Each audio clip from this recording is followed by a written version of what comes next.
티키타카 생활의 발견.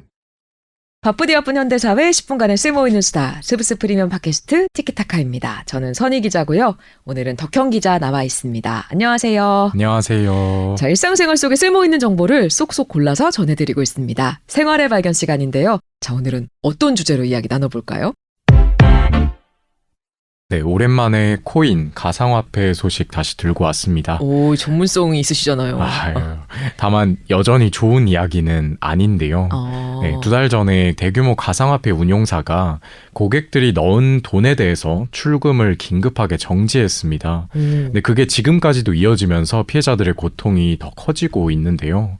어떻게 시작된 일인지, 그리고 지금은 어떤 상황인지, 앞으로 주의해야 할 점은 어떤 게 있을지 조목조목 살펴보려고 합니다. 저도 이게 어렴풋이 기사를 봤던 것 같은데, 이게 가상화폐 관련 대규모 회사면 사실 좀 흔히 알려진 빗썸이나 업비트 같이 뭐 그런 큰 거래소를 이야기하는 건가요? 이번에 문제가 된 게 하루인베스트 그리고 델리오 이렇게 두 곳인데요. 그러니까 현금을 넣어서 가상화폐를 사는 그런 거래소들, 앞서 말씀해 주셨던 곳들하고는 좀 다릅니다. 네. 그러니까 앞서도 제가 언급했던 것처럼 운용사인데요. 네.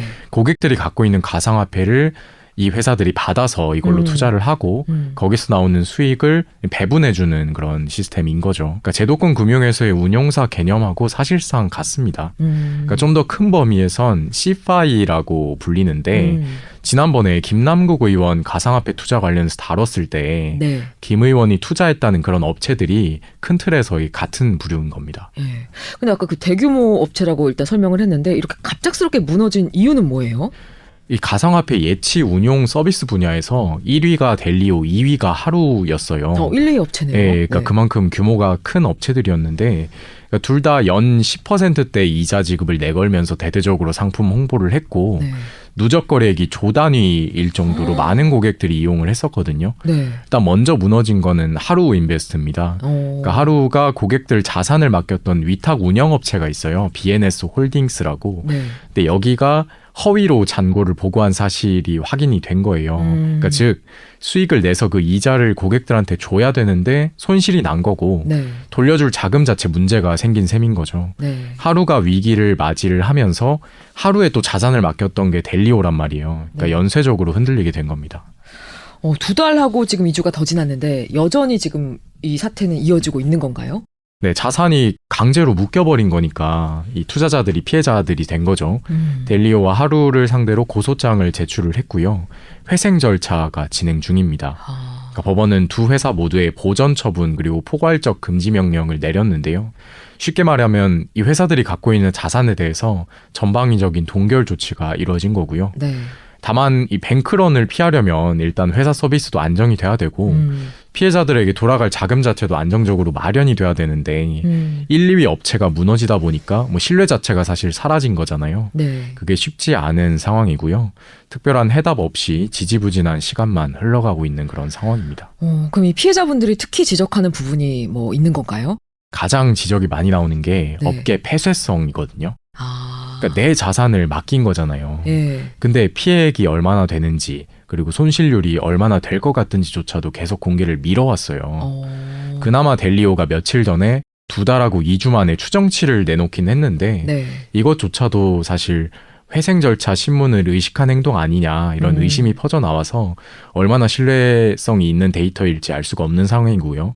그리고 이 델리오와 하루가 각각 어떤 운용사들한테 자산을 어떤 식으로 배분했는지도 여전히 베일에 쌓여 있어요. 근데 그런 상황에서 고객 대응 창구는 점점 줄어들고 홈페이지는 사라지고 하나둘 이렇게 흔적이 슬쩍슬쩍 지워지고 있어서 피해자들 입장에선 정말 답답할 노릇인 거죠.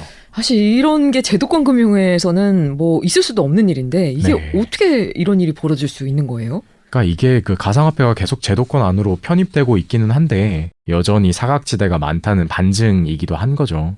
특히 델리오는 가상자산 사업자로 국내에 정식 등록이 돼 있어요. 그러니까 금융당국의 관리 범위 안에 들어가 있다는 거죠.